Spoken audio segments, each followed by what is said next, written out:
So in this second video, I really wanted to talk about how to introduce yourself in Italian, but I thought I might talk about this later in a later video because it would be easier for you to study and to learn first two important verbs that we use in Italian, which are the auxiliary verbs to be, that corresponds to the verb essere in Italian, and the verb to have, that corresponds to the verb avere. Essere, avere are the two main auxiliary verbs. In English, you have also the verb to do. So you have three auxiliary verbs, I guess. But in Italian, it's different. We have just these two, essere e avere. First verbal tense that we usually study at school is il presente. Il presente corresponds to the present simple in English. You say il presente in Italian, of course. The present simple, il presente, of the verb to be, del verbo essere, of the verb to be, is io sono, I am. Tu sei, you are. Egli, lui è.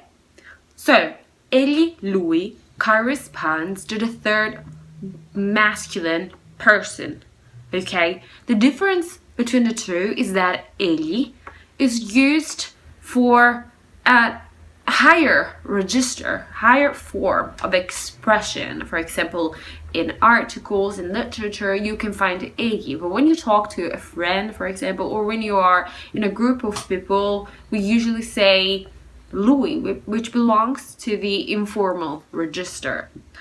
The same is for the feminine person. So ella, lei è, which corresponds to the person she, would be she. You can see in Italian we don't have a person that corresponds to it. Usually we use lui, but we don't use it. We don't have a person that corresponds to, that is neutral, you know. We don't have it. We use the masculine form lui. Again, noi siamo, we are. Voi siete, you are. Essi, loro sono, they are. Again, the difference between essi and loro is that one is informal and the other one is formal. Essi belongs to a formal register, while loro belongs to an informal register. If you want to say I am Italian, you would say io sono italiano. In my case, I am a woman, I would say io sono italiana. As you can see, in Italian, you're supposed to make the difference between masculine and feminine. I probably already mentioned it in the first video.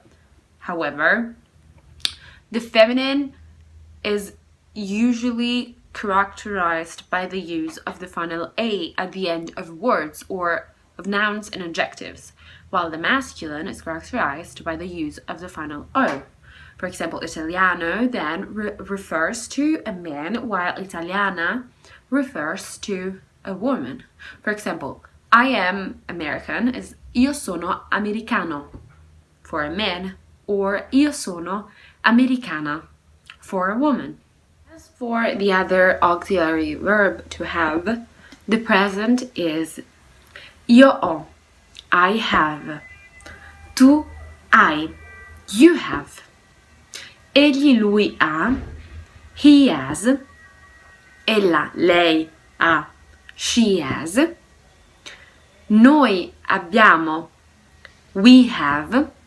Voi avete, you have. Loro, essi, hanno, they have. So here we have a difference in the pronunciation of the H, because in English you say you have, you pronounce the H. It is more, audible. You have, while in Italian it's different, because in Italian you cannot say, you would sound stupid. You cannot say tu hai, no. You say tu hai. You don't make it feel. You don't pronounce it. Tu hai, it's mute. It is called mute H.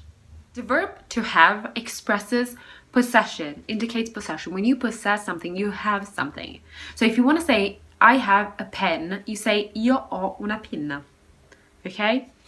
Another funny difference between the two languages, English and Italian, that I remember, that I want to mention, is that in English, when you say I am cold, I am hot, I am hungry, I am thirsty, you use the verb to be, which is funny because in Italian we use the exact, we use the opposite. We use the verb to have. So if you want to say I am cold, you say io ho freddo. Io ho freddo. Freddo is cold. If you want to say I am hot, you would say io ho caldo. Caldo is hot. Same thing goes for when you say io ho sete. I am thirsty. I am thirsty is io ho sete. I am hungry. Io ho fame. So hungry and thirsty are actually two adjectives in English. That's what you use the verb to be. While in Italian, fame e sete are two nouns.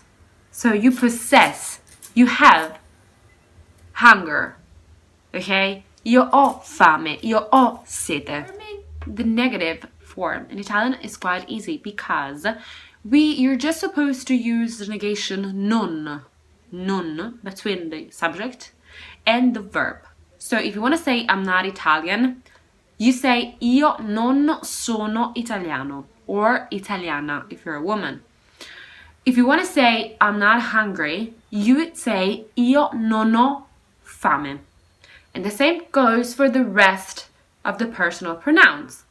But of course, the personal pronouns, as I mentioned you before, you can omit them.